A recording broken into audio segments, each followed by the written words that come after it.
Madam చదవండి madam. 2వ అధ్యాయం 1వ వచనం నుంచి 18వ వచనం. 1 నుంచి 19 అమ్మా. 18 వరకు అండి. ఈ సంగతులైన తర్వాత రాజైన అహశ్వేరోషు యొక్క ఆగ్రహము చల్లారినప్పుడు అతడు వస్తీని, ఆమె చేసిన దాన్ని, ఆమెకు నిర్ణయింపబడ దానిని తలంచగా, యవ్వనులకు రాజు పరిచారకులు ఇట్లనిది: అందమైన కన్యకలను రాజు కొరకు వెదకనగును. అందు నిమిత్తము సౌందర్యవతులైన కన్యకలందరినీ సమకూర్చి షూషను కోట అంతఃపురమునకు చేర్చి, స్త్రీలకు కాపరియగు రాజు యొక్క నపంసకుడగు హేగే వశమునకు అప్పగించున్నట్లు రాజు తన రాజ్యం యొక్క సంస్థానములన్నిటిలో పరిచారకులను నియమించునుగాక. శుద్ధి కొరకు సుగంధ ద్రవ్యములను వారికి ఇచ్చిన తర్వాత రాజు ఆ కన్యకలలో దేనియందు ఇష్టపడునో ఆమె వస్తికి బదులుగా రానియగును. ఈ మాట రాజునకు అనుకూలమైన కనుక అతడు అలాగూ జరిగించెను. షూషను కోటలో బెన్యామీయుడగు కీషునకు పుట్టిన షమీ కుమారుడగు యాయీరు వంశస్థుడైన మొల్దకై అను ఒక యూదుడుండెను.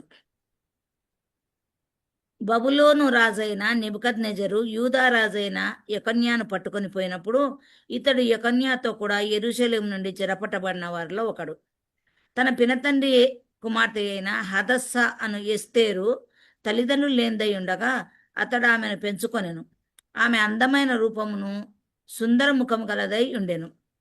ఆమె తల్లిదండ్రులు మరణం పొందిన తర్వాత మొర్దకై ఆమెను తన కుమార్తెగా స్వీకరించెను. రాజాజ్ఞయు అతని నిర్ణయమును ప్రచురము చేయబడి కన్యకలు అనేకులు షూషను కోటకు పోగు చేయబడి హేగే వశమునకు అప్పగింపబడగా, ఎస్తేరును రాజు యొక్క నగరునకు తేబడి స్త్రీలను కాయు హేగే వశమునకు అప్పగింపబడెను. ఆ చిన్నది అతని దృష్టికి ఇంపైనది కనుక ఆమె అతని వలన దయ పొందెను. కాబట్టి ఆమె పరిమళ క్రియలు కొరకైన వస్తువులను, ఆమెకు కావలసిన భోజన పదార్థములను రాజు ఇంటిలో నుండి ఆమెకు ఇయ్యదగిన 7 ఆడపిల్లలను అతడు ఆమెకు త్వరగా ఏర్పరిచి ఆమెను, ఆమె చెలికత్తెలను అంతఃపురంలో అతి శ్రేష్టమైన స్థలమందుంచెను. మొర్దకై నీ జాతిని నీ వంశంను కనబరచకూడదని ఎస్తేరునకు ఆజ్ఞాపించి ఉండెను కనుక ఆమె తెలుపలేదు. ఎస్తేరు ఎలాగుండెనో అదియు, ఆమెకేమి సంభవించునో అదియు తెలుసుకొనుటకై అంతఃపురం యొక్క ఆవరణం ఎదుట ప్రతిదినము మొర్దకై తిరగలాడుచుండెను. 6 మాసములు గోపరస తైలంతోనూ 6 మాసములు సుగంధ వర్గములతోనూ స్త్రీల పరిమళ క్రియల కొరకైన మరి వేరు పదార్థములతోనూ స్త్రీలు పరిమళ క్రియలు ముగించి రాజునొద్దకు పోవువారు. 12 మాసములైన తర్వాత రాజైన అహశ్వేరోషునొద్దకు వెళ్ళుటకు ఒక్కొక్క చిన్నదానికి వంతు వచ్చినప్పుడు ఒక్కొక్క చిన్నది రాజునొద్దకు ఆ విధంగా పోచుండెను. ఏమనగా ఆ తీరున వారు పరిమళ క్రియలు చేయు కాలము సంపూర్ణమగుచుండెను. మరియు అంతఃపురంలో నుండి రాజు ఇంటిలోనికి వెళ్ళవలసిన సమయమందు ఆమె ఏమేమి కోరునో అది అట్టి స్త్రీకి ఇయ్యబడుట కద్దు. సాయంత్రం మందు ఆమె లోపలికి వెళ్ళి మరుదినము ఉపపత్నులను కాయు రాజు యొక్క షండుడైన షయర్గజు అను అతని వశంలో ఉన్న 2వ అంతఃపురమునకు తిరిగి వచ్చును. ఆమె యందు రాజు సంతోషించి ఆమెను పేరు పెట్టి పిలిచితేనే గాని ఆమె రాజునొద్దకు మరలా వెళ్ళకుండెను. మొర్దకై తన కుమార్తెగా స్వీకరించుకొనిన తన పినతండ్రి అయిన అబీహాయిలు కుమార్తెయగు ఎస్తేరు రాజునొద్దకు వెళ్ళుటకు వంతు వచ్చినప్పుడు స్త్రీలను కాయు రాజు యొక్క షండుడైన హేగే నిర్ణయించిన అలంకారం కాక ఆమె మరి ఏమీ కోరలేదు. ఎస్తేరును చూచిన వారందరూ ఆమె యందు దయ పుట్టెను.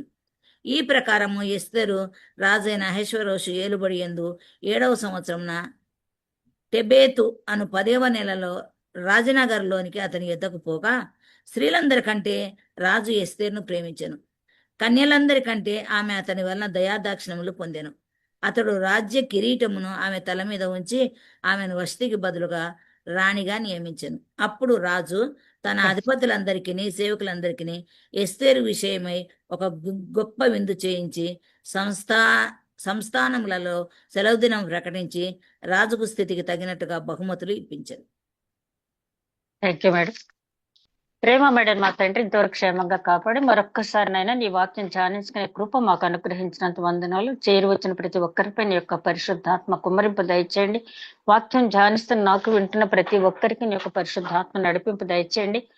ప్రతి ఒక్కరికి వినగల చెవి, గ్రహించగల మనసు, ఆచరించగలిగే హృదయం దయచేయండి. నాయన వాక్యం ధ్యానించబోతూ ఉంటాను నన్ను మరుగుపరిచి ఆధ్యాత్మిక సత్యములు మీరే వెల్లడి చేయమని, అదే విధంగా నాయన ఏ రకమైన టెక్నికల్ ప్రాబ్లమ్స్ కానీ మరి ఏ రకమైన ఇతర ఇబ్బందులు కానీ లేకుండా కార్యాంతమని నేను బహుగా స్తుతించుకునే భాగ్యం దయచేయమని, చిన్న మంద భయపడకమని చెప్పి సెలవిచ్చిన తండ్రి, ఈ చిన్న మంద నీ కాపుతలకు అప్పగించుకుంటూ మా ప్రభువును నీ ప్రియ కుమారుడైన యేసుక్రీస్తు ద్వారా వేడుకొంచున్నాం తండ్రి. మరొకసారి దేవునికి వందనాలండి. మరి ఎస్తేరు గ్రంథ ధ్యానాల్లో మనం లాస్ట్ వీక్ ఎస్తేరు గ్రంథ పరిచయం కార్యక్రమం మనం ధ్యానించుకున్నాం. అందులో అహేశ్వరుషు రాజైన అహేశ్వరుషు, అదే విధంగా రాణి అయిన వస్తీ గురించి కూడా కొంతవరకు మనం ధ్యానించుకున్నాం. సరే, ఎస్తేర్ గ్రంథం చరిత్ర చూస్తే ఈ పారసీక రాజుల కాలంలో జరిగిందని మనం గుర్తు చేసుకున్నాం కదా. రాజైన కోరేషు క్రీస్తు ముందు 539లో ఈ పారసీక రాజ్యాన్ని ఏర్పాటు చేశాడు. ఆయన అక్కడ ఉన్నటువంటి ఏలాము రాజుని జయించి ఈ పారసీక రాజ్యాన్ని ఏర్పాటు చేశాడు. ఏలాము రాజు ఎవరంటే షేము సంతానము. అదంతా కూడా మనకు ఆదికాండం 10వ అధ్యాయంలో ఉంటుంది. ఈ షేము సంతానం చెందిన వారు బబులోను పట్టణానికి తూర్పు దిక్కుకు వాళ్ళు వెళ్ళి అక్కడ స్థిరమైన నివాసాలు ఏర్పాటు చేసుకుని వారు చాలా బలవంతులు, చక్కటి మరి కోటలు కట్టుకున్నారు. అందులో షూజన్ కోట ఒకటి. ఈ రాజైన కోరేషు వారిని యుద్ధంలో ఓడించి ఆ కోటను స్వాధీనపరుచుకున్నారు. ఈ 539లో కోరేషు ఈ పారసీక రాజ్యం ఏర్పాటు చేసిన తర్వాత అహేశ్వరోషు క్రీస్తు పూర్వం అంటే క్రీస్తు ముందు 436 సంవత్సరంలో ఆయన రాజుగా పారసీక సింహాసనాన్ని అధిరోహించారు. అంటే పారసీక రాజ్యం ఏర్పడిన తర్వాత 103 సంవత్సరాలకి అహేశ్వరోషు ఆ పారసీక రాజ్యానికి రాజు అయ్యాడు. అహేశ్వరోషు పరిపాలన 436 నుండి 465 వరకు. మనకు తెలుసు కదా, ఇది అన్ని కూడా వెనక్కి లెక్క పెట్టుకుంటూ వెళ్తారు క్రీస్తు పూర్వం అంతా కూడా. 436 నుండి 465 వరకు అంటే 28 ఇయర్స్ ఆయన పరిపాలించడం జరిగింది. ఎస్తేరు చరిత్ర ఆయన కాలంలో వ్రాయబడింది 482 నుంచి 470 వరకు. అంటే ఆయన పరిపాలనలో 12 సంవత్సరాల్లో జరిగినటువంటి చరిత్ర ఇందులో వ్రాయబడింది. ఇప్పుడు నేను చెప్పిన ఫిగర్స్ అన్ని కూడా 1 సంవత్సరం, 2 సంవత్సరాలు అటు ఇటు అవ్వచ్చు. ఎందుకంటే కాలక్రమ పట్టిక అనేది ఒకటి ఉంది, తర్వాత రాజులు పరిపాలించిన కాలం అనే పట్టిక ఒకటి ఉంది. దానికి దీనికి కొద్ది వ్యత్యాసం 1-2 సంవత్సరాలు తేడా ఉండవచ్చు. అందుకనే సుమారు అని చెప్తాం. అయితే ఎస్తేరు చరిత్ర వ్రాయబడింది 482 నుంచి 470వ సంవత్సరం వరకు జరిగిన 12 సంవత్సరాల సంఘటనలు అనేవి వ్రాయబడినాయి. మరి ఎస్తేరు చరిత్ర అసలు ఏంటి, ఎవరు రాశారు దీన్ని అనేది మనం పోయిన వారం మనం ధ్యానించుకున్నాం. ఎజ్రా శాస్త్రి అని అందరూ కూడా అభిప్రాయపడ్డారు. మొర్దెకై రాశారని కొంతమంది అభిప్రాయం. అయితే అదంతా మనం చదివినప్పుడు 9వ అధ్యాయం వరకు పూర్తిగా మొర్దెకై రచించినట్టు, 10వ అధ్యాయం మాత్రమే ఎజ్రా శాస్త్రి వ్రాసినట్టు మనకి పండితులు అభిప్రాయం. అది మనం చదివినప్పుడు కూడా దాన్ని రియలైజ్ అవుతాం. అదే 10వ అధ్యాయం ఎజ్రా శాస్త్రి ఎందుకు రాసినట్టు అంటే, మొర్దెకై తన కాలంలో జరిగింది ఎప్పటికప్పుడు ఒక డైరీ లాగా ఆయన రాసుకుని పెట్టుకున్న దాని ఆధారంగా ఆ రాబోయే కాలానికి చరిత్రను అందించే ఉద్దేశంతో ఎజ్రా శాస్త్రి గారి యొక్క ముఖ్య ఉద్దేశం ఏంటంటే, మరి చెదిరిపోయినటువంటి ఆ యూదులు, బబులోన్లో ఉన్నటువంటి యూదులు అక్కడికి తిరిగి కోరేషు ఆజ్ఞ ప్రకారం, కోరేషు ఇచ్చినట్టు ఆజ్ఞ కంటే కూడా ఇచ్చిన పర్మిషన్ ప్రకారం, అంటే అందరినీ వెళ్ళిపోమని నిర్బంధంగా ఆయన ఏం చెప్పలేదు. ఎవరికైతే వెళ్లాలనుందో వారు మీ స్వస్థానమైనటువంటి యూదా దేశానికి వెళ్ళిపోవచ్చు, యెరూషలేంకి వెళ్ళిపోవచ్చు, మీ ఆలయాన్ని అక్కడ కట్టుకోవచ్చు అని చెప్పి ఆయన చెప్పిన తర్వాత అందుకు ఇష్టమైన వాళ్ళు వెళ్ళారు, కొంతమంది ఇక్కడ ఉండిపోయారని చెప్పి మనం జ్ఞాపకం చేసుకున్నాం. ఇక్కడ ఎజ్రా శాస్త్రి గారు గమనించింది ఏంటంటే, ఎజ్రా కంటే కూడా అక్కడికి జెరుబ్బాబేలు, యెహోషువ అయిన ప్రధాన యాజకుడు జెరుబ్బాబేలు అక్కడికి వెళ్ళారని మనం జ్ఞాపకం చేసుకున్నాం కదా. అక్కడ పరిస్థితులు ఎజ్రా గారు చూసినప్పుడు చాలా బాధపడ్డాడు ఆయన. ముందు జెరుబ్బాబేలు, యెహోషువతో వెళ్ళిన జనాన్ని చూసి ఎజ్రా గారు ఏం బాధపడ్డారంటే, వీళ్ళని ఆర్థికంగా పటిష్టం చేసే కంటే ముందు వీళ్ళని ఆధ్యాత్మికంగా పటిష్టత చెయ్యాలి. వీళ్ళకి ఆధ్యాత్మిక పటిష్టత అనేది లేదు. వీళ్ళ కుటుంబాలు కట్టబడాలంటే ముందు వీరు ఆధ్యాత్మిక ఎదగాలి అని చెప్పి ఆయన ఆలోచించారు. అదే టైంలో ఇక్కడ ఈ శోషణ్ కోటలో జరుగుతున్న కార్యక్రమాన్ని కూడా ఆయన పర్యవేక్షించినప్పుడు ఇక్కడ మరి ఈ పారసీక దేశంలో ఉండిపోయినటువంటి ఈ మొద్దుకై ఆయన యొక్క పెంపుడు కుమార్తె ఎస్తేరు పట్ల జరుగుతున్న కార్యక్రమాలు చూసి దేవుడు దయామయుడు, ఆయన ప్రజలు ఎక్కడ ఉన్నా కూడా నా మాట వినకుండా వీళ్ళు వెళ్ళలేదు కాబట్టి వీళ్ళని నేను పట్టించుకోను అనే దేవుడు కాదు, ఆయన అగపే ప్రేమ ఎక్కడ ఉన్నా కూడా ఆయన బిడ్డల పట్ల ఉంటుంది అని చెప్పి ఎస్తేరు గ్రంథాన్ని రాస్తూ చరిత్రకి అనుకూలంగా రాబోయే చరిత్రకి ఎస్తేరు గ్రంథం ఆవశ్యకత ఉంది కాబట్టి ఆయన ఈ గ్రంథాన్ని 10వ అధ్యాయం రాసి ముగించడం జరిగింది. మొర్దెకై అంతవరకు జరిగిన 12 సంవత్సరాల చరిత్ర కూడా ఆయన రాయటం జరిగింది. అదే సమయంలో ఎజ్రా గారికి మెయిన్ ఏంటంటే ఈ గ్రంథం రాసిన ముఖ్య ఉద్దేశం ఏంటంటే దేవుని హస్తం అనేది ప్రజలకి తోడుగా ఉన్నప్పుడు ఎట్లాంటి దుర్మార్గుడు దుష్ట పన్నాంగం నుంచి అయినా కూడా ఆయన తప్పించగలడు అని చెప్పి ఒక సందేశం ఇవ్వటానికి ఇది రాయటం జరిగింది. అదేవిధంగా పోయిన వారం మనం జ్ఞాపకం చేసుకున్న ఏంటంటే అదేంటి యూదులు ధర్మశాస్త్రం మోషే ఇచ్చిన ధర్మశాస్త్రానికి ఎంత ప్రాధాన్యత ఇస్తారో ఆ తర్వాత నెక్స్ట్ ప్రయారిటీ ఎస్తేరు గ్రంథానికి ఇస్తారని చెప్పి మనం జ్ఞాపకం చేసుకున్నాం.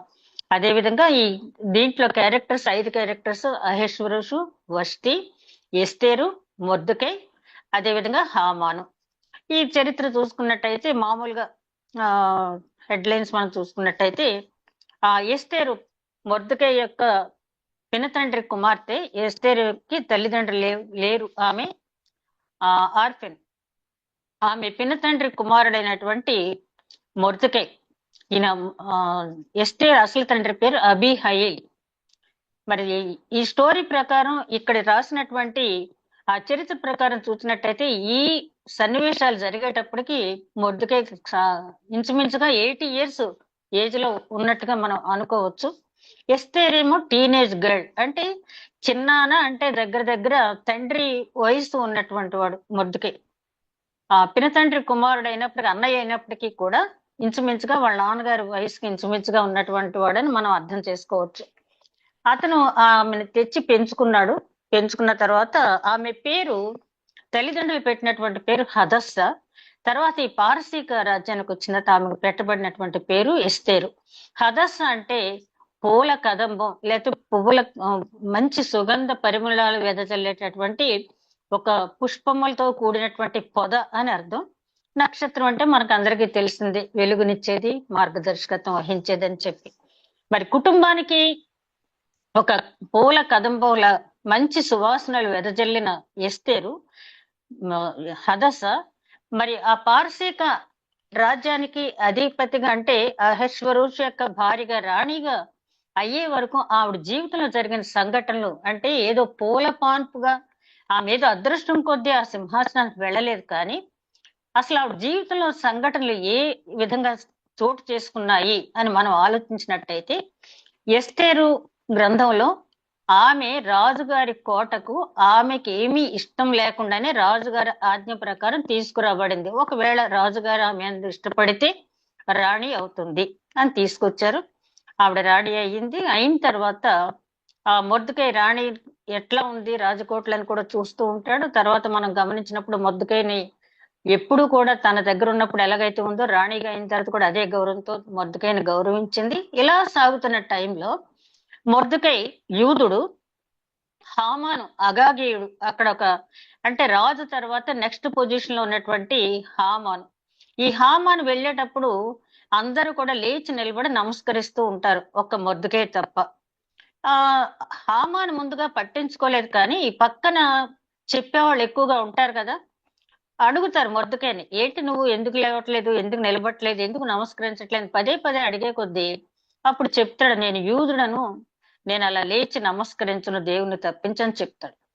ఇక వీళ్ళు, ఎందుకంటే మొర్దెకై మరి అతను వేరే దేశాన్ని నుంచి ఇక్కడికి వచ్చినప్పటికీ కూడా, యూదా దేశాన్ని నుంచి ఇక్కడికి వచ్చినప్పటికీ కూడా అతనిలో ఉన్న వర్తను బట్టి ఆయన్ని ఒక న్యాయశాఖకి అధిపతిగా అక్కడ నియమించడం జరిగింది. గిట్టని వాళ్ళు అనేక మంది ఉంటారు. దానియేలు మీద కూడా అలాగే చెప్పారు కదా, యూసఫ్ మీద కూడా చెప్పిన వాళ్ళు ఉన్నారు కదా. అలాగే మొర్దెకై మీద వెళ్ళి హామాను చెప్పారు, చూడు చూడు నువ్వు వస్తున్నావు వెళ్తున్నావు, కానీ నీకు లేచి మొర్దెకై నమస్కరించట్లేదు అని అడిగినప్పుడు, అని చెప్పినప్పుడు వెళ్ళి అడుగుతాడు. ఎందుకంటే అతను కూడా ఇదే సమాధానం చెప్తాడు. ఇక అక్కడి నుంచి ఎలాగైనా సరే మొర్దెకైని అంతమొందించాలి అనుకుని మొర్దెకైని ఒక్కడిని అంతమొందించడం ఒక చిన్న పని. అది దాంతో నా సమస్య పరిష్కారం కాదు. కానీ ఈ పారసీక రాజ్యంలో ఎంతమంది అయితే యూదులు ఉన్నారో అంతమందిని కూడా నిర్మూలన చేస్తేనే గాని నా పగ చల్లారదని అనుకుంటాడు.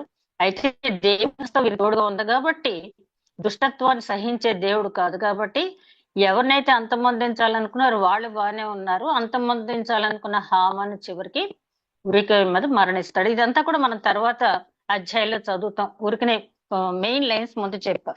సరే, ఎస్తేరు జీవిత చరిత్ర చూసినప్పుడు ఇందాక మనం చదివినప్పుడు చూసాం కదా, ఆమెను మొర్దెకై పెంచుకున్నాడు. ఆ మొర్దెకై పెంచుకున్నటువంటి ఆ ఎస్తేరు, అప్పటికి హదస్సా ఆమె పేరు, ఆమె రూపవతి ప్లస్ సుందరమైన ముఖం గలది అని వర్ణించబడింది. రూపవతి సుందరమైన ముఖం గలది అంటే ఏంటంటే మంచి అవయవ సౌష్ఠవం ప్లస్ మంచి ముఖం, అందమైన ముఖం. అంటే కొంతమంది తెల్లగా ఉండి కూడా కళావిహీనంగా ఉండొచ్చు, కొంతమంది మంచి కలర్ లేకపోయినా రంగు కళగా ఉండొచ్చు. ఈమెను గురించి వర్ణించినప్పుడు ఈమె మంచి కలర్ ఉంది, దాంతో పాటు మంచి ముఖ వర్చస్సు కూడా ఉంది. సరే, ఇక్కడ వచ్చేటప్పటికి ఈ 2వ అధ్యాయంలో 1వ వచనం దగ్గర నుంచి 5వ వచనం వరకు, 4వ వచనం వరకు మనం గమనించినట్లయితే ఈ సంగతులు జరిగిన తరువాత అని ప్రారంభించాడు 2వ అధ్యాయం. ఏ సంగతులు జరిగిన తర్వాత? అహేశ్వరసు విందు చేశాడు. ఆ విందు చేసేటప్పుడు మతిలేని స్థితిలో మద్యపానం తీసుకున్న సమయంలో తన భార్య అయిన రాణి వష్టిని అక్కడికి రమ్మన్నాడు. ఆమె తిరస్కరించింది. వెంటనే అక్కడ ఉన్నటువంటి బ్యాచ్ ఉంటారు కదా, పనికిమాలిన సలహాలు ఇచ్చేవాళ్ళు, వాళ్ళు వెంటనే ఆవిడ్ని పదవిచ్యురాలను చేయండి, రాణిగా తొలగించండి, ప్రతి పురుషుడికి అధికారం ఉండాలి ఇంట్లో, ప్రతి పురుషుడు భాష తండ్రి మాతృభాష ఏదైతే ఆ భాష ఇళ్లలో మాట్లాడాలి. అంటే అంతకుముందు మాట్లాడలేదేమో, వీళ్ళకి అదను వచ్చింది కాబట్టి ఇక పురుషాధిక్యత ఎంతగా ప్రదర్శించాలో అంతగా ప్రదర్శించడానికి వాళ్ళు వెంటనే రాజుతో ఆజ్ఞ జారీ చేయించారు. ఆయన ఏమి రాస్తున్నాడో దేనికి అనుమతిస్తున్నాడో కూడా తెలియనటువంటి స్థితిలో సరే అని చెప్పి ఆయన జారీ చేయటం జరిగింది. దాని ప్రకారం ఆ వష్టి పదవిచ్యురాలు అయిపోయింది, రాజ్య కిరీటం ఆమె నుంచి తొలగించబడింది, వెళ్ళిపోయింది. ఆ తర్వాత ఈయన గ్రీకు రాజ్యం మీదకి దండెత్తి వెళ్ళటం, అక్కడ పరాజయం పాలు కావటం, ఆ తర్వాత కొంత దగ్గర 2-3 సంవత్సరాలు మళ్ళీ తిరిగి రాకుండా ఎక్కడో విందులు విలాసాలతో దేశానికి దూరంగా ఆయన జీవించినట్టుగా కూడా మనం చూస్తాం. ఆ తర్వాత ఎంతకాలం ఉన్నా ఇంటికి రావాల్సిందే కాబట్టి ఇంటికి వచ్చాడు, భార్య లేదు, ఏకాకిగా మిగిలిపోయాడు. అయ్యో ఇలా చేశాను, నేను ఆ మద్యపానం మత్తులో నా భార్యని ఈ రకంగా చేశానే అని బాధపడుతున్న సమయంలో మరి ధర్మశాస్త్రం ప్రకారం ఒక్కసారి, అంటే వాళ్ళకైతే ధర్మశాస్త్రం లేదు, అసలు యూదులకైతే ధర్మశాస్త్రం ప్రకారం ఒక్కసారి వదిలిపెట్టిన భార్యని మళ్ళీ తెచ్చుకుని చేసుకోవటానికి ధర్మశాస్త్రం అనుమతించదు. అయితే ఇతను పారసీక రాజు కాబట్టి అదేమి లేదు, ఒకవేళ ఏం జరుగునో. కానీ అక్కడ ఉన్నటువంటి అపహాస్కులు ఉన్నారు కదా, దుష్టుల ఆలోచన చొప్పున నడువుక, పాపుల మార్గం నిలువక, అపహాస్కులు కూర్చుండే చోట కూర్చుండక అన్నాం కదా, ఈ 3 చేస్తున్నాడు ఇతను. ఈ 3 చేస్తున్నాడు కాబట్టి వాళ్ళు తయారైపోయారు వచ్చేసి. ఏంటి నువ్వు ఆలోచిస్తున్నావేంటి, నువ్వు అను ఈ రాజ్యంలో ఉన్న సౌందర్యవతులందరినీ తీసుకొచ్చి ఇక్కడ పెడతాము, వాళ్ళకి 1 సంవత్సర కాలం టైం ఇస్తాము, వాళ్ళ అందచందాలు మెరుగుపరుచుకోవటానికి వాళ్ళకి కావాల్సిన అన్ని సప్లై చేస్తాం, నువ్వెవరినైతే ఇష్టపడతావో ఆమె రాణిగా ప్రకటిద్దాం అనేటప్పటికి రోగి పాలే కోరడు వైద్యుడు పాలే ఇచ్చాడు అన్నట్టుగా ఈ 4వ వచనంలో చూస్తే ఆయన అంటాడు, ఈ మాట రాజునకు అనుకూలమైన కనుక అతడు అలాగూ జరిగించెను. ఇతను స్వయంగా ఆలోచించే మనస్తత్వం లేదని మనకు మొదటి అధ్యాయంలోనే అర్థమైపోయింది. ఆ మెమూకాన్ లాంటి వాళ్ళు చెప్పారు, నువ్వు అది జారీ చేసే ఆజ్ఞ అని చెప్పారు, వెంటనే ఎస్ అన్నాడు. ఇప్పుడు కూడా మళ్ళీ అదెంత పని, తీసుకొచ్చేస్తాం, అందాల పోటీ పెట్టేస్తాం, ఆ అందాల పోటీలో ఎవరైతే నువ్వు ఎన్నుకుంటావో వాళ్ళని మళ్ళీ వస్తికి బదులుగా రాణిగా చేద్దాం అంటే ఇక చాలా అనుకూలం అనిపించింది ఆ మాట. అందాల పోటీ ఏంటి, మరి ఇంత 127 సంస్థానాలకి అధిపతి అయిన నాకు రాణిగా ఉండటానికి ఉండవలసిన క్వాలిటీస్ ఏంటి, ఆ క్వాలిటీస్ ఉన్న ఆవిడ్ని నేను రాణిగా తీసుకురావాలి. ఒకసారి తప్పు చేశాను, ఈసారి తప్పు చేయకూడదన్న ఆలోచన కూడా ఆయనకి లేదు, కానీ వాళ్ళు చెప్పిన వెంటనే ఓకే అన్నాడు. అయితే ఇక్కడ మనం గమనించినప్పుడు ఈ 2వ వచనం నుంచి 4వ వచనం వరకు వీళ్ళు ఇచ్చిన సలహా ఏంటంటే అందాల పోటీ నిర్వహించమని. ఈ అందాల పోటీకి వెళ్ళబోయేది ఎస్తేరు వెళ్ళాలి. ఇక్కడ ఈ అందాల పోటీ అనేది దేవుని దృష్టిలో చాలా విరుద్ధమైంది. మొదటి సమూయేలు గ్రంథం 16 అధ్యాయం 7వ వచనంలో సమూయేలు యెష్షయి కుమారులందరినీ చూచి మొదటి కుమారుని రెండో కుమారుని చూచి వీళ్ళు ఎత్తుగా బాగున్నారు అనుకుని ఇతనే అయి ఉంటాడు దేవుడు ఎన్నుకున్నవాడు అనుకున్నప్పుడు ఎలియాబుని వాళ్ళు చూసినప్పుడు ఆయన ఏమంటాడంటే మనుషులు పై రూపాన్ని లక్ష్య పెడతారు, దేవుడు హృదయాన్ని లక్ష్య పెట్టును అని చెప్తాడు. కానీ మరి రాజు అంటే దైవాంశ సంభూతుడు, దేవునితో సమానం రాజు అంటే ప్రజలకి. అట్లాంటి రాజు ఏం చూస్తున్నాడంటే ఇతను కూడా పై రూపానికే ప్రాధాన్యత ఇస్తూ ఉన్నాడు. పేతురు గారు అంటారు కదా, సాత్వికమైన హృదయం కలిగి ఉండాలి మీరు, జడలల్లుకుంట మీద వీటి మీద కాదు కానీ మీ శ్రద్ధ. పేతురు గారు రాసిన మొదటి పత్రిక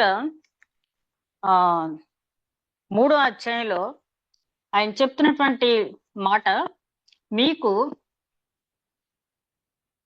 3వ అధ్యాయం 4వ వచనం, బంగారు నగలు పెట్టుకొనుటయు వస్త్రములు ధరించుకొనుటయు అను వెలుపటి అలంకారము మీకు అలంకారంగా ఉండక సాధువైనట్టు మృదువైనట్టు గుణమును అక్షయాలంకారంగా గల మీ హృదయములు అంతరంగ స్వభావము మీకు అలంకారంగా ఉండవలెను. సాధువైనట్టి మృదువైనట్టి హృదయం మీకు ఉండాలి, ఆ స్వభావాలు మీ హృదయంలో ఉండాలి, ఆ అలంకారం మీ హృదయంలో ఉండాలి. అంతే తప్పించి ఈ అలంకారాలు మీకు వద్దు అన్నాడు. తిమోతి గారు కూడా ఆయన తిమోతి గారు రాసిన పత్రికలో కూడా పౌలు గారు తిమోతికి చెప్పిన పత్రికలో మితానుభవంలో ఉండాలి స్త్రీలు, అదే విధంగా మితంగా అలంకరించుకోండి, జడలు అల్లుకోవటం వాటి మీద ఎక్కువగా శ్రద్ధ పెట్టొద్దు అన్నాడు. ఇక ఈ మాట పట్టుకుని చాలా మంది దేవుడు అలంకరించుకోవద్దన్నాడు, ఆభరణాలు పెట్టుకోవద్దు, ఏదో డైరెక్ట్ గా దేవుడు వీళ్ళతో మాట్లాడినట్టు చెప్తాడు. తగు మాత్రం అలంకరణ అన్నాడు, అంతేగాని అలంకరించుకోవద్దు అనలేదు. పైగా మన వాళ్ళు బైబిల్లో కూడా తీసేసి చెప్పేస్తూ ఉంటారు. ఇదిగో యాకోబు 33వ అధ్యాయంలో ఆదికాండంలో ఏం చేశాడు, ఆ గృహదేవతల్ని తీసుకొచ్చేమో పాతి పెట్టాడు, అదే విధంగా చెవి పోగులను కూడా తీసుకొచ్చి పాతి పెట్టేశాడు. కాబట్టి అలంకారాలు వద్దన్నాడు.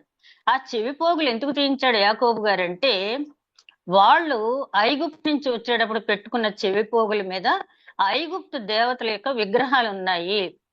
దేవుడే ఏమంటాడంటే ఇంతకాలం మీ శ్రమ వాళ్ళు దోచుకున్నారు కాబట్టి మీరు వెళ్ళేటప్పుడు వాళ్ళని దోచుకుని మీరు వెళ్తారు, మీ కష్టార్జితం అంతా వాళ్ళు దోచుకున్నారు కాబట్టి మీరు ప్రతి ఒక్కరి దగ్గర వెండి బంగారాలు అడిగి తీసుకోండి, తప్పులేదు, ఎందుకంటే మీ శ్రమను వాళ్ళు దోచుకున్నారు.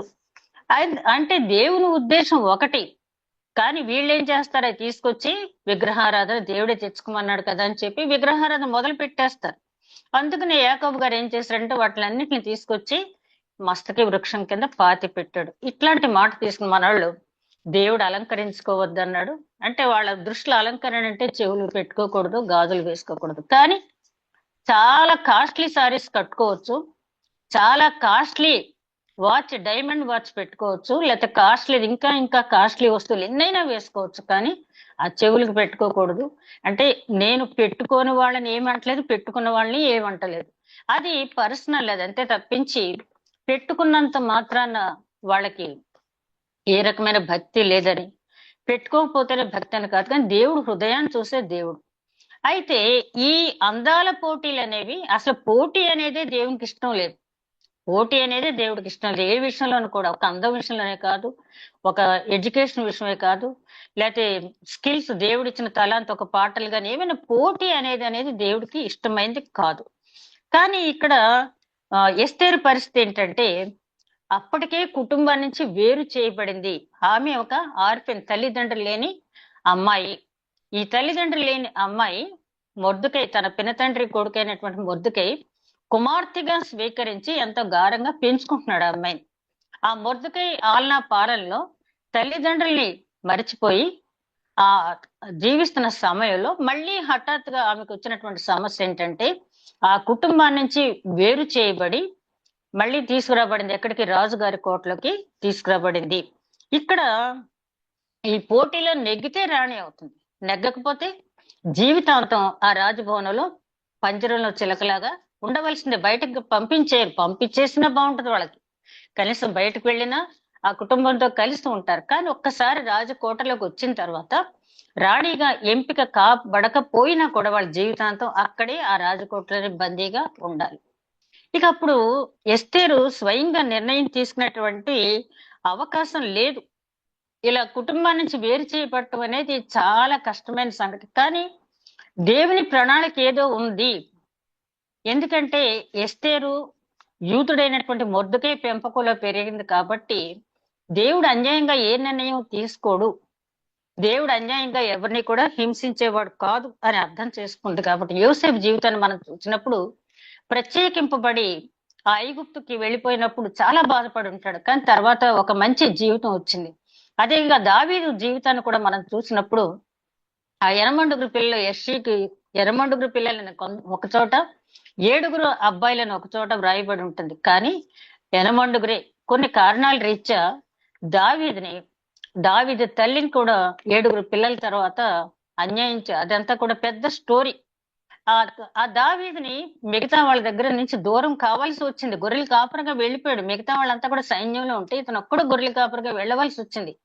కానీ ఆ గొర్రెల కాపరిగా కుటుంబం నుంచి విడిపోయినప్పుడు దావీదు చాలా బాధపడి ఉంటాడు. కానీ ఆ విడిపోయిన తర్వాత శ్రమల తర్వాత సింహాసనం మీద దేవుడు కూర్చోబెట్టాడు. అట్లాగే యోబు జీవితాన్ని కూడా మనం చూస్తే యోబు నిందారహితుడు, యథార్థవంతుడు అని దేవుడు చెప్తున్నాడు. అట్లాంటప్పుడు మరి ఎదుర్కొన్నటువంటి సమస్యలు ఒక్కసారి ఏంటంటే, విశ్వాసకైతే అతను శోధింపబడుతున్నాడా పరిశోధింపబడుతున్నాడా అని అర్థం చేసుకోగలడు. నాలో ముందు సెల్ఫ్ గా చెక్ చేసుకుంటాడు. ఒక ఆపద వచ్చినప్పుడు నా తప్పు ఏమైనా ఉందా ఇందులో, లేదు కాబట్టి దేవుడు నన్ను పరిశోధిస్తున్నాడేమో. అదే అవిశ్వాస అయితే దేవుడు శోధిస్తున్నాడు. దేవుడు ఇప్పుడు కూడా శోధించడు. శోధించేవాడు అపవాది, పరిశోధించేవాడు దేవుడు. అబ్రహాముని పరిశోధించాడు, యోసేపును పరిశోధించాడు. అట్లాగే విశ్వాసులు పరిశోధించినప్పుడు నిజమైన విశ్వాసులు విశ్వాసాన్ని కోల్పోరు. అట్లాగే ఏం జరిగినా కూడా దేవుని చిత్తం అని చెప్పి ఆ విశ్వాసం కోల్పోకుండానే ఎస్తేరు అక్కడ ఉంది. మనకి డౌట్ రావచ్చు, ఈ గ్రంథం అంతా కూడా ఎక్కడ కూడా దేవుడు అనే మాట ఎస్తేరు వాడలేదు, కాబట్టి దేవుడి మీద ఆనుకుందా. తర్వాత అధ్యాయాలు ఎస్తేరు ప్రవర్తన చూసినప్పుడు ఆవిడ దేవుడి మీద ఆనుకుందని నిస్సందేహంగా మనం చెప్పొచ్చు. అక్కడ ఉన్న పరిస్థితిని బట్టి యెహోవా దేవుడి పేరుని వాళ్ళు ఉచ్చరించడానికి వీలు లేని పరిస్థితులు ఉండవచ్చు. ఎందుకంటే మొద్దుకై చెప్తాడు కదా. ఆ తర్వాత 10వ అధ్యాయం నుంచి 10వ వచనం నుంచి 11వ వచనం వరకు చూస్తే ఇక్కడ ఎస్తేరుకి చాలా సంకట పరిస్థితి వచ్చింది. ఏంటి ఆ సంకట పరిస్థితి అంటే, ఆ రాజుగారి కోటలోకి వెళ్ళేటప్పుడు ఈ 11వ వచనంలో మనం గమనించినప్పుడు మొద్దుకై ఏమంటాడంటే, నీ జాతిని గురించి 11వ వచనం ఎస్తేరు ఎలాగ 10వ వచనంలో మొద్దుకై నీ జాతిని నీ వంశమును కనుపరచకూడదని ఎస్తేరునకు ఆజ్ఞాపించేశాడు మొర్దెకై ఎస్తేరుకి. ఏమని, నువ్వు రాజకోటలకు వెళ్తున్నావు, రాజు నేను పిలిచినప్పుడు నువ్వు ఒక యూదురాలు అని చెప్పకు సుమా, చెప్పినట్టయితే చాలా ప్రమాదం. మొర్దెకై తాను యూదుడని చెప్పుకున్నాడు. ఎందుకంటే తను ఆ రాజైన యెకొన్యాతో పాటే పట్టుబడి ఇక్కడ తీసుకురాబడ్డాడు. అతను యూదుడని తెలిసి అతనికి ఒక పదవి ఇచ్చారు, కూర్చోబెట్టారు, అతను బానే ఉన్నాడు.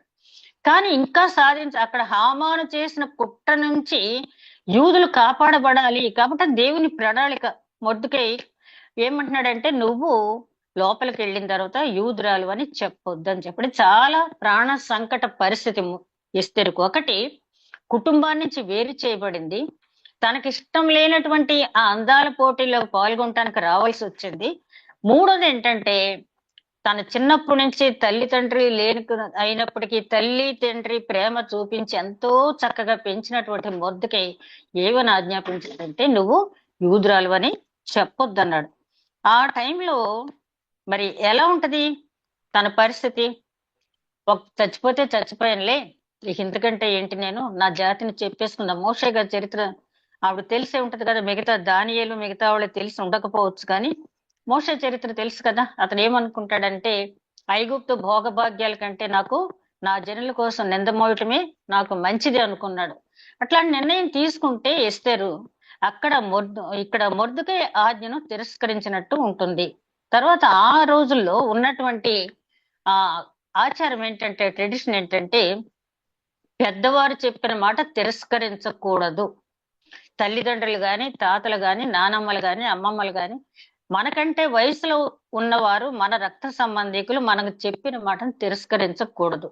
కాబట్టి మొద్దుకై చెప్పిన మాటను తిరస్కరించకూడదు. అందుకనే యేసుక్రీస్తు నూతన నిబంధనలో నేను అక్కకు, చెల్లెలకు, తల్లికి, కుమారులకి, లేకపోతే అత్తకి, కోడలికి అగ్నివేయ వచ్చితిని అంటాడు. ఏంటంటే, ఇక్కడ మాత్రం ఈ ఒక్క విషయంలో మాత్రం మీరు విధేయత చూపించక్కర్లేదు. దేవుని విషయంలో వాళ్ళు అభ్యంతర పెడితే నువ్వు వారిని కాదని నువ్వు వారితో విభేదించి దేవుని వెంబడించవచ్చు అని ఆయన న్యూ టెస్ట్మెంట్ లో చెప్పడం అనేది చాలా క్లియర్ గా చెప్పడం అనేది జరిగింది. ఆ వాక్యం చాలా మందికి అర్థం కాక ఇప్పటికీ కూడా అనేక రకాలైనటువంటి వ్యాఖ్యానాలు చెప్తూ ఉంటారు. యేసుక్రీస్తు ఉద్దేశం ఏంటంటే, అన్నిట్లోనూ విధేయత చూపించాలి, పెద్దలకి, కుటుంబ పెద్దలకి, అందరికీ. కానీ దేవుని విషయంలో మాత్రం వాళ్ళు నీకు అభ్యంతర పెడితే వాళ్ళు నీ తండ్రి అయినా తల్లి అయినా అక్కడ నువ్వు ఉపేక్షించక్కర్లేదు, దాన్ని పరిగణనలు తీసుకోక్కర్లేదు. ఇక్కడ ఈ కాలానికి వచ్చేటప్పటికి అప్పుడున్నటువంటి ఆచారం ప్రకారం పెద్దలు చెప్పిన మాటను తిరస్కరించకూడదు. రూతు గ్రంథంలో కూడా వార్ఫా క్యారెక్టర్ గురించి ఒక ఆయన కామెంటేటర్ రాసిన మాట ఏంటంటే, వార్ఫా చేసిన తప్పేమీ కాదు. ఎందుకంటే తన అత్తగారు చెప్పింది వెళ్ళిపోమని, తన అత్తగారు చెప్పిన మాటను తిరస్కరించలేదు. ఆమె అత్తగారు ఆజ్ఞను శిరసావహించి వెళ్ళిపోయింది. కాబట్టి వార్ఫా తప్పు కాదన్నారు. రూతు అత్తగారు చెప్పిన మాటను కాదని దేవునికి ఇంపార్టెన్స్ ఇచ్చి వచ్చింది కాబట్టి ఆ యేసుక్రీస్తు వంశావళిలోకి రూతు వచ్చింది. అంతేగాని ఓర్పాన్ని మనం తప్పు పట్టక్కర్లేదంటారు. అదే విధంగా ఇక్కడ చూసినట్టయితే ఎస్తేరు ఏ రకంగానూ ఆలోచించుకోలేకపోతుంది. దేవుని ఆజ్ఞను నేను ధిక్కరించాలా, దేవుని ఆజ్ఞను ధిక్కరించి నేను నా జాతిని తెలియకుండా చేయాలా అని చెప్పి ఒక మోషే, దానియేలు, ఎట్లాగైతే మోషే, దానియేలు వాళ్ళ ఫ్రెండ్స్ కూడా ప్రాణాన్ని కూడా పణంగా పెట్టారు వాళ్ళ జాతిని కాపాడుకోవటానికి అని చెప్పి ఆవిడ అనుకుంది. కానీ మరి పౌలు గారిని చూస్తే, పౌలు గారు ఒకనొక సందర్భంలో అంటాడు, కొరింథీయులు రాసిన మొదటి పత్రిక 9వ అధ్యాయం 19వ వచనం నుంచి మనం చూస్తే అక్కడ ఆయన అంటాడు, నేను ఎక్కువగా ఆత్మల రక్షణార్థం నేను పనిచేసేటప్పుడు అనేక మందిని క్రీస్తు వైపుకు తీసుకురావటానికి యూదుల్లో యూదుడుగా ఉన్నాను, ధర్మశాస్త్రం లేని వారి దగ్గర ధర్మశాస్త్రం లేనివాడిగానే ఉన్నాను, అన్యుడి దగ్గర అన్యునుగానే ఉన్నాను, గ్రీసు దేశస్థుడి దగ్గర గ్రీసు దేశస్థుడుగానే ఉన్నాను. ఏంటంటే ముందు వాళ్ళ క్రీస్తు వైపుకు తీసుకుని వచ్చిన తర్వాత వాళ్ళకి, మనకి ఇక్కడ ఉన్న టీచర్స్ అందరికీ గుర్తుంటే ఉంటుంది, చిన్నప్పుడు హై స్కూల్లో ఇండక్టివ్ మెథడ్, డిడక్టివ్ మెథడ్ అని చెప్తూ ఉండేవాళ్ళు లెసన్స్. ఇప్పుడు కూడా ఆగమన నిగమన సిద్ధాంతాలు అంటే గ్రామర్ చెప్పేటప్పుడు ముందుగా దాంట్లో ఉన్నటువంటి గ్రామర్ పాయింట్స్ అన్ని కూడా తీసి ముందు మనతోటి చెప్పించిన తర్వాత లెసన్ చెప్పేవాళ్ళు. అలా కాకుండా తర్వాత లెసన్ చెప్తూ ఉంటాడు, కానీ ఆ గ్రామర్ ఎక్కడైతే అవసరం వచ్చిందో అక్కడ చెప్తూ ఉండేవాళ్ళు. ఇండక్టివ్ మెథడ్, ఈ డిడక్టివ్ మెథడ్. డిడక్టివ్ అంటే ముందుగా తీసి మనకి చెప్పటం. అయితే ఇక్కడ పౌలు గారు చేసింది ఏంటంటే, ముందు వాళ్ళని తీసుకొచ్చిన తర్వాత పౌలు గారు చెప్పే మాట మీద వాళ్ళకి గురి కుదిరిన తర్వాత అప్పుడు క్రీస్తు గురించి చెప్పాలి. అంతేగాని ముందే క్రీస్తు గురించి చెప్తే వాళ్ళు దూరంగా పారిపోయే ప్రమాదం ఉంది. కాబట్టి బలిమి చేతను ఏదో రకంగా ముందు క్రీస్తు దగ్గరకు వాళ్ళని తీసుకురావాలి, కాబట్టి నేను తీసుకువస్తున్నాను అని చెప్పి ఆయన చెప్పడం అనేది జరిగింది. అదే విధంగా మనం గమనించినప్పుడు యేసుక్రీస్తు కూడా మరి ఆయన పరలోకంలో దేవదూతల చేత స్తుతి గానాలు పొందుతున్నటువంటి పరిశుద్ధ దేవుని కుమారుడు, పరిశుద్ధుడు. ఆయన మన కోసం ఇక్కడికి వచ్చి పాప శరీరాకంతో రావటం జరిగింది.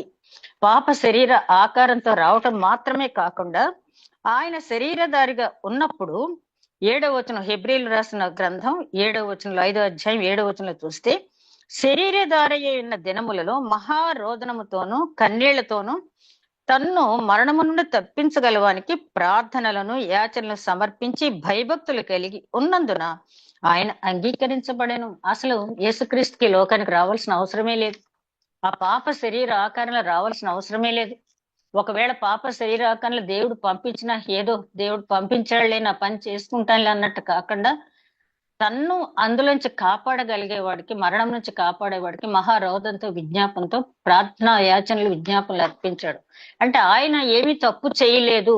కానీ అంటే మీరు రక్షింపబడాలంటే ఈ రకంగా ఉండాలి అని మనకి మోడల్ చూపించడానికి ఆయన అట్లా చేశారు. ఎస్తేరు మరి ఆలోచించుకున్నట్టయితే తన మీద గొప్ప బాధ్యత ఏదో పెట్టబోతున్నాడు. తన పినతండ్రి కుమారుడు, తన పెంపుడు తండ్రి అయినటువంటి మొర్దెకై తన నుంచి ఏదో ఆశిస్తున్నాడు. తన జాతిని విమోచించడానికో లేకపోతే తన జాతికి మేలు కలగటానికో నా పినతండ్రి కుమారుడైనటువంటి నా పెంపుడు తండ్రి అయినటువంటి మొర్దెకై నా నుంచి ఏదో ఎక్స్పెక్ట్ చేస్తున్నాడు.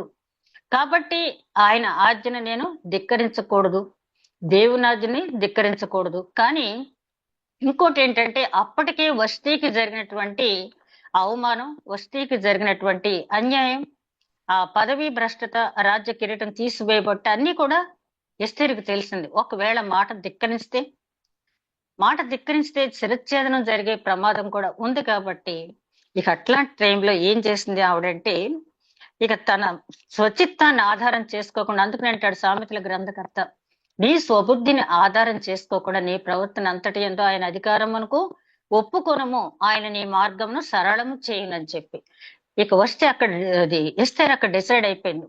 సరే, నా పినతండ్రి కుమారుడు, నా పెంపుడు తండ్రి చాలా దూరం ఆలోచన చెప్తాడు కాబట్టి నేను దాన్ని ఫాలో అవుదాం అని చెప్పి అక్కడ డిసైడ్ అయిన తర్వాత ఇక్కడ 12వ వచనం నుంచి 14వ వచనం వరకు చూస్తే ఇక్కడ ఆమె గురించి చెప్పబడిన మాట ఏంటంటే, అదనపు అలంకరణ ఏమీ కూడా కోరలేదు. అందుకని హేగేకి ఏమి ఇంపైనది అన్నారు. హేగే ఎవరు? స్త్రీల కోసం కాపరిగా నియమింపబడిన వాడు, రాజుకు ప్రతినిధిగా స్త్రీలను కాపలాకి పెట్టినటువంటి నపుంసకుడు హేగే. అంటే చాలా ఉన్నతమైన పదవి అతనిది. ఆ హేగేకి ఈమె ఎందుకు దయ పుట్టిందంట. మనం అనుకోవచ్చు, అసలు మనుషుల దయ మనం ఎందుకు పొందాలి? చాలా మంది ఈ మాట అంటారు, దేవుడి దయ పొందితే చాలు, మనం మనుషుల దయ కోసం మనం ఏమీ పెద్దగా ప్రాధాన్యత ఇవ్వక్కర్లేదంటాం. కానీ మనం ప్రేయర్ చేసినప్పుడు పిల్లల గురించి ఏం చేస్తాము? బిడ్డలు మనుషుల దయందును, దేవుని దయందును, జ్ఞానం అందును, వయసు ఎందును ఎదుగు వర్ధిల్లాలని ప్రార్థన చేస్తాం. చాలా మంది ఎదుటి వారి పట్ల సంస్కారయుతంగా పిల్లలు సమాధానం చెప్పడానికి కానీ ప్రవర్తించడానికి కానీ ఎక్కువ ప్రాధాన్యత ఇవ్వరు. నవ్వేడేస్ ఏంటంటే పిల్లలకి అసలు అడ్రస్సింగ్ ఉండదు. ఇప్పుడు మా చర్చిలోనే చూస్తాను నేను, యూత్ మెంబర్స్ పెద్దవాళ్ళు ఎవరన్నా కనిపిస్తే హాయ్ అంటారు, ఏదో ఫ్రెండ్స్ ని పలకరించినట్టు. పెద్దలు పలకరిస్తే నమస్కారం పెడతాం గాని, లేకపోతే మాటకు ముందు సంబోధన, తర్వాత సంబోధన గాని ఏమీ ఉండదు. వెళ్ళాను, వచ్చాను, చేశాను, ఇదే. ఆ దయ అంటే మనుషుల దయ పొందాలంటే ముందు పిల్లలు చక్కని ప్రవర్తన, మాట కలిగి ఉండాలి. ఎస్తేరు ప్రవర్తన చూసినప్పుడు ఆ హేగేకి దయ పుట్టింది. ఆ హేగేకి దయ పుట్టడం వల్ల ఆవిడికి కలిగిన ఉపకారం ఏంటంటే, ఒక 7 ఆడపిల్లల్ని ఆ అమ్మాయికి ఎస్తేరుకి అసిస్టెంట్ గా పెట్టాడు.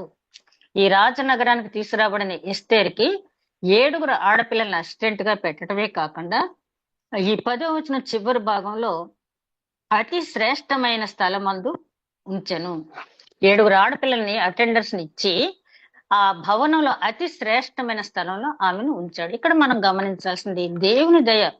ఈ మనుషుల దయ కోసం మనం ప్రయత్నిస్తూనే దేవుని దయ కోసం మనం ఎక్కువగా, దేవుడు దయామడు. దయ అంటే మనందరికీ తెలుసు కదా, శిక్షింపబడిన వారిని క్షమించి వదిలిపెట్టడమే దయ. ఆ శిక్షకు పాత్రలమే మనం. ఎందుకంటే ఆదాము దగ్గర నుంచి మనకి ఆ పాపం అనేది సంప్రాప్తించింది కాబట్టి మనం ఎప్పుడు శిక్షింపబడవలసిన వారమే.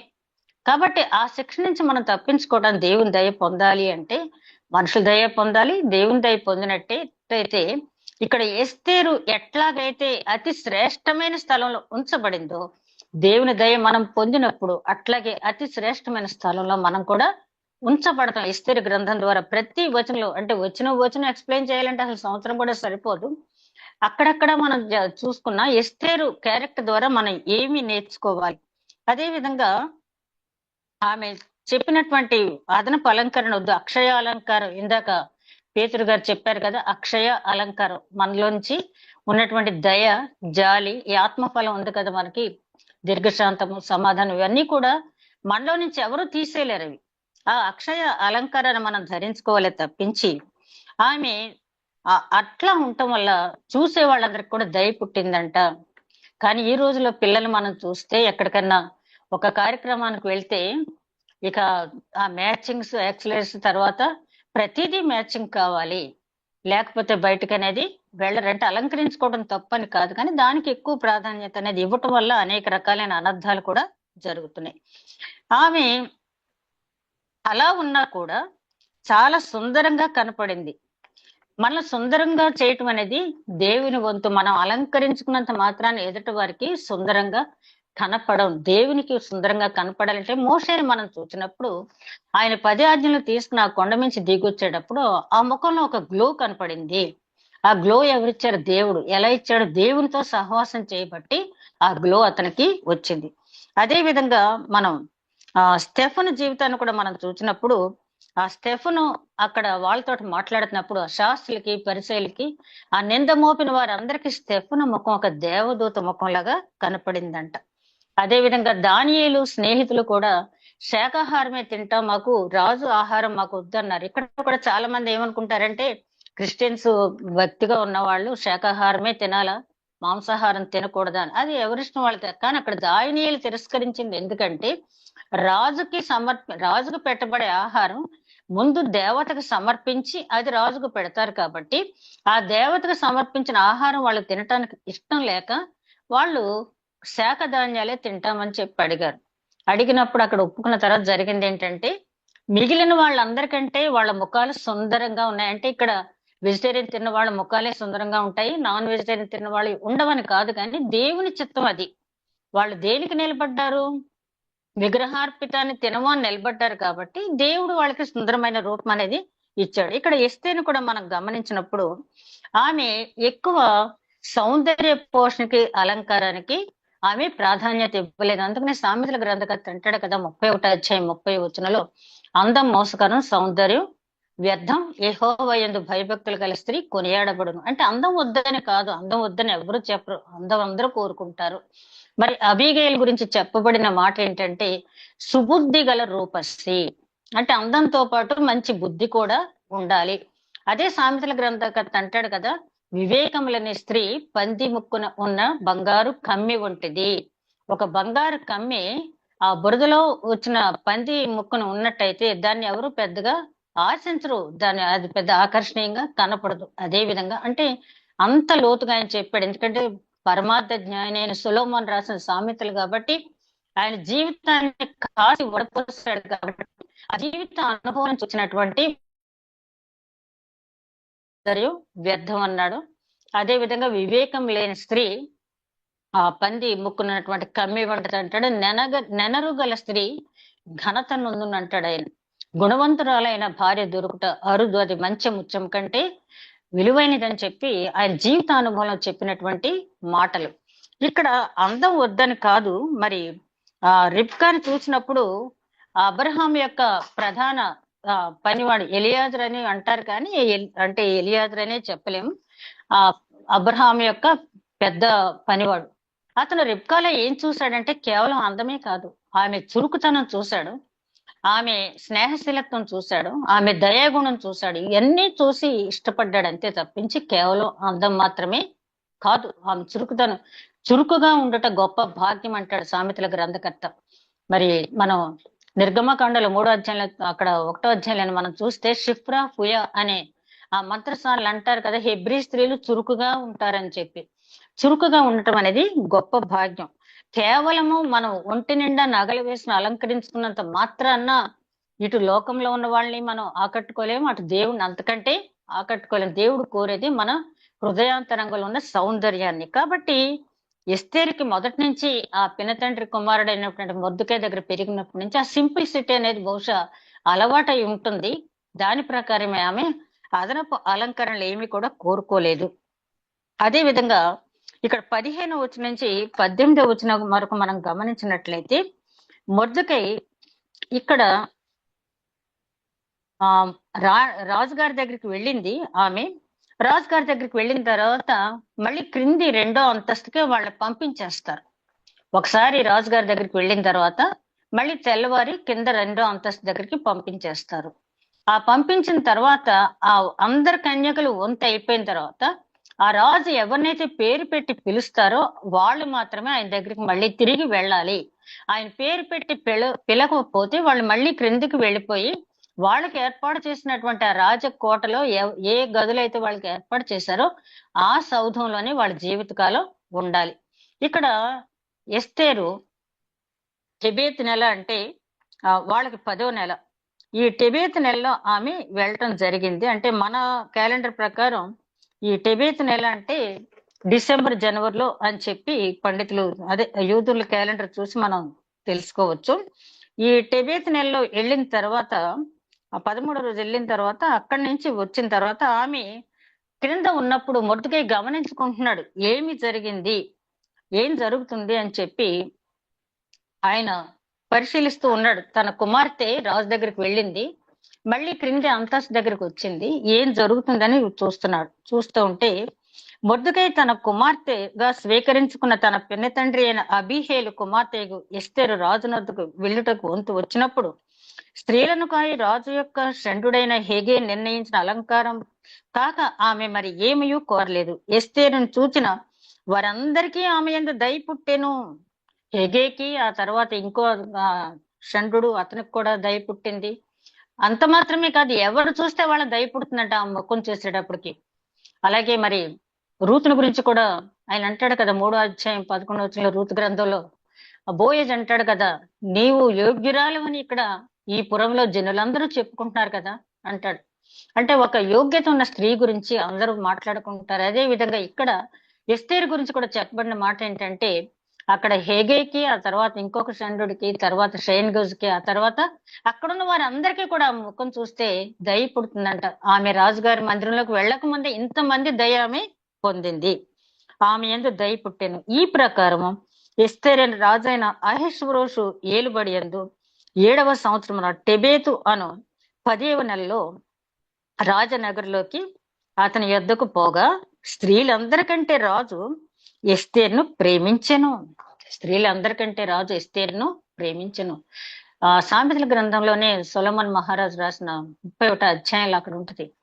చాలా మంది కుమార్తెలు ఉన్నారు కానీ వారందరికంటే నువ్వు పతివ్రత ధర్మం అనుసరించడంలో నువ్వు పేరెన్నిక గలదాని అంటాడు తన భార్యని.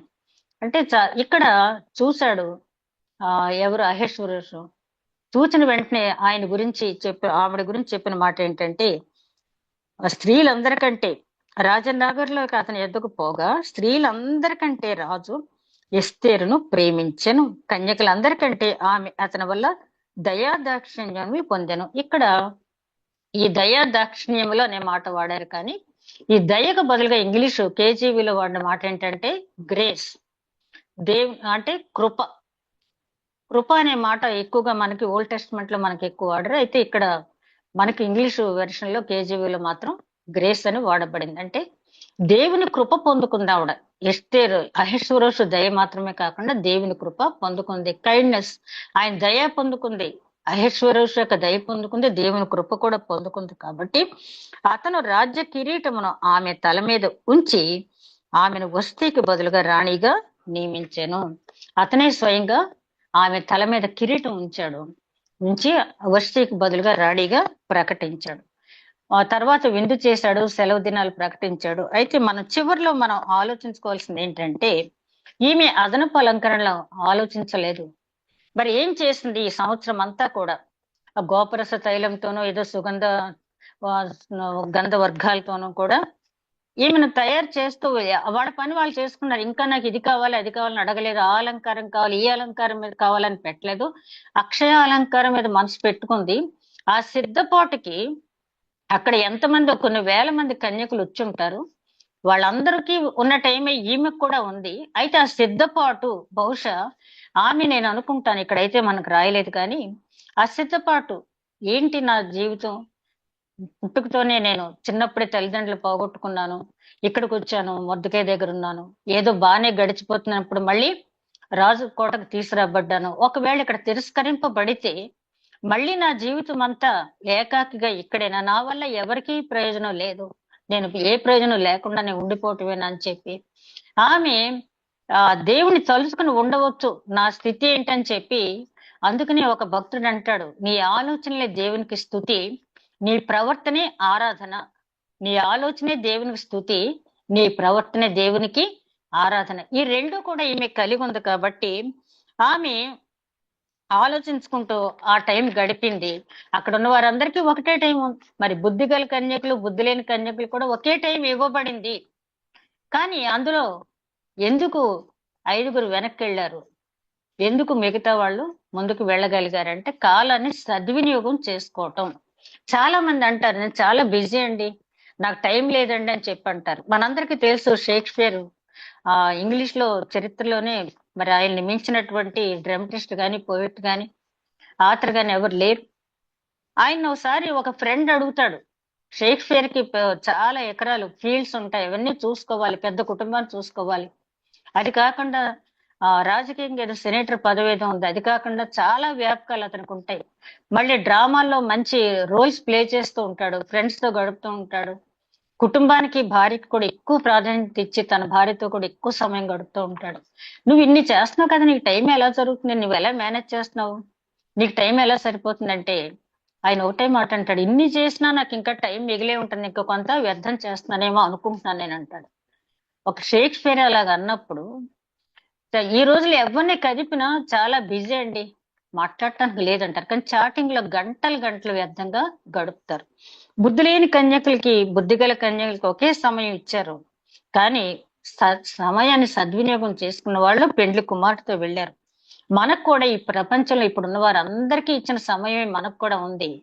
ఆ సమయాన్ని మనం సద్వినియోగం చేసుకుంటే ఆ సమయానికి ఎత్తబడే సమయంలో దేవునితో మనం వెళ్ళగలుగుతాం. ఎస్తేరు ఎట్లాగైతే రాజ్య కిరీటం పొందుకుందో, మహిమ వాడబారని ఘనత మెప్పుతో ఉన్న కిరీటం దేవుని చేత ఇవ్వబడేటటువంటి వాడబారని మహిమతో కూడినటువంటి కిరీటం మనం పొందుతాం. అదే విధంగా ఆయన ఇంకొక మనం ఆలోచన తీసుకున్నట్టయితే, ఒకసారి పేతురు గారు అడుగుతాడు క్రీస్తుని గృహ నిర్వాహకత్వం గురించి చెప్తూ, ఒక యజమాని అప్పచెప్పి వెళ్ళిన తర్వాత గృహ నిర్వాహకుడికి వచ్చి తిరిగి వచ్చినాడికి ఏ దాసుడు మెళుకుగా ఉంటాడో అతను మెప్పు పొందుతాడు, లేనివాడు శిక్షింపబడతాడు అన్నప్పుడు పేతురు అడుగుతాడు, ప్రభువా ఇది మాకేనా, అందరికీ చెప్తున్నావా అంటాడు. పేతురు గారు ఎప్పుడు కూడా ఇలాంటి ప్రశ్నలు వేస్తారు కదా. అప్పుడు ఆయన క్రీస్తు ఇచ్చిన సమాధానం ఏంటంటే, తెలిసిన వారికి ఎక్కువ దెబ్బలు, తెలియని వారికి తక్కువ దెబ్బలు పడతాయి అంటాడు. అంటే మనకు వాక్యం అంతా తెలుసు, ఎట్లాగైతే నిత్య జీవంలోకి వెళ్తామో, ఎట్లాగైతే వెళ్ళమో మనకంతా తెలుసు. నాకేం తెలియదు ప్రభువా, వాక్యం తెలియదు ప్రభువా, నాకు ఎవరు చెప్పలేదు ప్రభువా అని మనం తప్పించుకోవటానికి లేదు. మనకేం తెలుసో దేవుడికి మనకంటే బాగా తెలుసు. తెలిసి మనం ఎరిగి ఎరిగి చెడిపోతే మనసు అన్నట్టుగా ఆ సమయాన్ని మనం వృధా చేసుకుంటున్నామేమో మనం ఆలోచించాలి. అదే విధంగా మత్తయి సువార్తలు 25వ అధ్యాయం చూస్తాం కదా, నా తండ్రి చేత ఆశీర్వదింపబడిన వారా, నా తండ్రి తర్వాత శపింపబడిన వారిని 2 గ్రూపులుగా చేస్తాడు. మనందరం ఒకే దగ్గర ఉంటున్నాం. ఆశీర్వదింపబడే గ్రూప్ లో మనం ఉంటున్నామా, లేకపోతే శాపురస్తులైన మేకల గుంపులో మనం ఉంటున్నామో కూడా సమయాన్ని ఏ రకంగా సమయాన్ని సద్వినియోగం చేసుకుంటే క్రీస్తు జీవితమే మనకి ఉదాహరణ. ఆయన రాత్రంతా ప్రార్థన చేసుకుని పెందలకడని లేచి ప్రార్థన చేసుకుని మళ్ళీ పగలంతా ఆయన కష్టపడి సూచక్రియలు, అద్భుత క్రియలు చేయటం, దేవుని రాజ్య సువార్త ప్రకటించడం, ప్రార్థన విజ్ఞాపన చేయటం, అసలు క్షణం తీరిక లేకుండా ఆయన 3.5 సంవత్సరాలు చేసిన సువార్త సేవ ఇన్ని సంవత్సరాల తర్వాత కూడా ఖండాంతరాలు వ్యాప్తి చెందుతూ ఉందంటే మనకిచ్చిన తలంతను మనం ఎంతవరకు ఉపయోగించగలుగుతున్నాం. టైం లేదు, సమయం లేదని చెప్పి మనం చెప్పినట్టయితే, నాకు కూడా నీతో మాట్లాడటానికి సమయం లేదని దేవుడు అంటాడేమో. 10 మంది ఎదురుగుండా నీవు నన్ను ఒప్పుకోలేదు కాబట్టి నేను నా తండ్రి ఎదురుగుండా నేను ఒప్పుకోక్కర్లేదు. నీవు ఎవరు ఒక ఆత్మల రక్షణార్థం నువ్వు కనీసం ప్రయత్నం చేయలేదు కాబట్టి నీ ఆత్మల గురించి పట్టించుకోవాల్సిన అవసరం నాకు లేదు అంటాడేమో దేవుడు. కాబట్టి ఆయన హృదయాంతరంగ రహస్యాలు తెలిసిన దేవుడు. మనమేమి నా హృదయం లేదు అని మనం చెప్పక్కల. కనాను వివాహంలో ఎంతో మంది ఆయన చేర్చుకోవాలనుకున్నారు, కానీ ఆయన చేర్చుకోలేదు. ఎందుకంటే వాళ్ళ హృదయంలో ఆయన్ని లోక సమానమైన రాజుగా చేయాలని ఏదేదో ఆలోచనలు ఉన్నాయి కాబట్టి పక్కన పెట్టేస్తాడు. అదే విధంగా ఒక సీమోను, కుష్ఠరోగిని సీమోను ఇంటికి వెళ్ళేటప్పటికి అతను ఏం మాట్లాడకముందే అతను మనసులో ఉన్న ఆలోచనలన్నీ కూడా ఆయన చెప్పడం జరిగింది. అదే విధంగా మరి శాస్త్రులు, పరిసయ్యులు అనేక సార్లు మాట్లాడినప్పుడు వాళ్ళ హృదయంలో ఉన్న మాటలన్నీ బయట తీసుకొచ్చాడు. ఇవాళ నేను ఇక్కడ వాక్యం చెప్పొచ్చు, వినొచ్చు. మీరు మన హృదయాల్లో ఏముందో దేవుడికి సర్వం తెలిసిన దేవుడు కాబట్టి ఆయన చెప్తున్నది ఏంటంటే, ఎస్తేరు జీవితాన్ని బట్టి మనం నేర్చుకోవాల్సింది ఏంటంటే, అననుకూల పరిస్థితిలో అననుకూల పరిస్థితులు ఒక్క సంవత్సరం టైంలో రాజుగారి దగ్గరికి వెళ్లే సమయానికి ఎంతగా తను సిద్ధపరుచుకుందో, భౌతికంగా కాదు నా సిద్ధపాటు, ఆధ్యాత్మికంగా నేను సిద్ధపడాలి, దేవుని మీద ఆధారపడాలి, దేవుని హస్తం నాకు తోడుగా ఉంటే నేను ఏది నాకు చేయగలనని చెప్పి ఆ సంవత్సర కాలాన్ని ఎంత సద్వినియోగం చేసి రాజ్య కిరీటం పొందుకుందో, అదే విధంగా మనం కూడా మనకిచ్చిన సమయాన్ని సద్వినియోగం చేసుకుందాం. ఎస్తేరు ఎదుర్కొన్నటువంటి ఛాలెంజెస్ మామూలు ఛాలెంజెస్ కాదు. తన జాతిని తెలిపొద్దన్నాడు. రాజుగారి ఆగ్రహం, రాజుగారు తలుచుకుంటే దెబ్బలు కొదవలేదని మనకు తెలుసు. అట్లాంటి సమయంలో ఆమె ఎంత ఏదో సమయస్ఫూర్తి అదృష్టం అవేమీ కాదు, కానీ ఆమె దేవుని మీద ఆధారపడి ఉన్న దాన్ని బట్టి, ఆ సమయాన్ని సద్వినియోగం చేసుకున్న దాన్ని బట్టి ఆ రాజ్య కిరీటాన్ని పొందుకుందాం. మనం కూడా ఆ విధమైన సద్వినియోగం చేసుకుంటూ దేవుడిచ్చే కిరీటాన్ని పొందుకుందాం. అట్టి నడిపింపు దేవుడు మనకి అనుగ్రహించును గాక. దయగల మా ప్రభు విత్తబడిన వాక్యం నూరంతలుగా ఫలించే భాగ్యం దయచేయమని మా ప్రభువును నీ ప్రియ కుమారుడైన యేసుక్రీస్తు ద్వారా వేడుకుంటున్నాం తండ్రి. ఆమేన్.